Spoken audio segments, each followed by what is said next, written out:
Hello, everybody. Matt Walsh here from ESPN, joined by Rohan Connolly, as I am every Monday. Rohan, the AFL has announced the successor to Gillon McLachlan with Andrew Dillon to be the next CEO. What do we know about Dillon? Yeah, well, I think the average footy fan probably wouldn't know a heap, Matt. But look, he's very well regarded by clubs and internally. He's got a strong footy background, which I think will appeal to the fans. He was a very accomplished footballer in the amateurs, played in 6 premierships with Old Zavs, played for Victoria. So pretty decent footballer in his own right.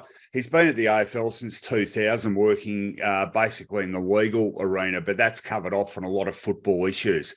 So he probably covers all bases you need to in this position these days. But I think a pretty footy-centric administrator, pretty like he has been pretty low profile, understated, very affable guy. I've certainly got along with him well over the journey. So I think he'll be a guy that will appeal to most people in the football world. And, look, it's a tough position to fill. It's one of the most high-profile jobs in the country. So it might be a bit of a shock to the system for him. But, I think it'll be pretty steady as she goes, really. And I guess that's what the AFL was keen on.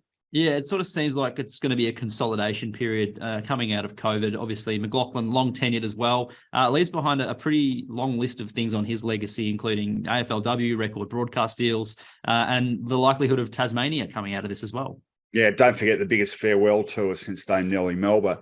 But no, look, it is a substantial legacy. And I think above and beyond everything, the AFLW obviously huge in this, and Tassie will be as well.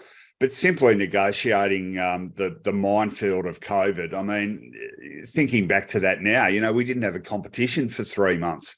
Absolutely uncharted territory, and it really looked like the game was in financial peril. And to be able to not only get through that and successfully negotiate an albeit altered season, but to be where we are now again, and it's easy to forget the trouble the whole game was in. That was an incredible job. It certainly took its toll on Gill, and I think that probably hastened his departure. But that, for me, is the most significant legacy of McLachlan, and it's one he should be very proud of, really. If you want to hear more from Rohan, you can catch the Footyology podcast every Wednesday. If you want to hear more from me, I'm on the ESPN Footy podcast every Tuesday.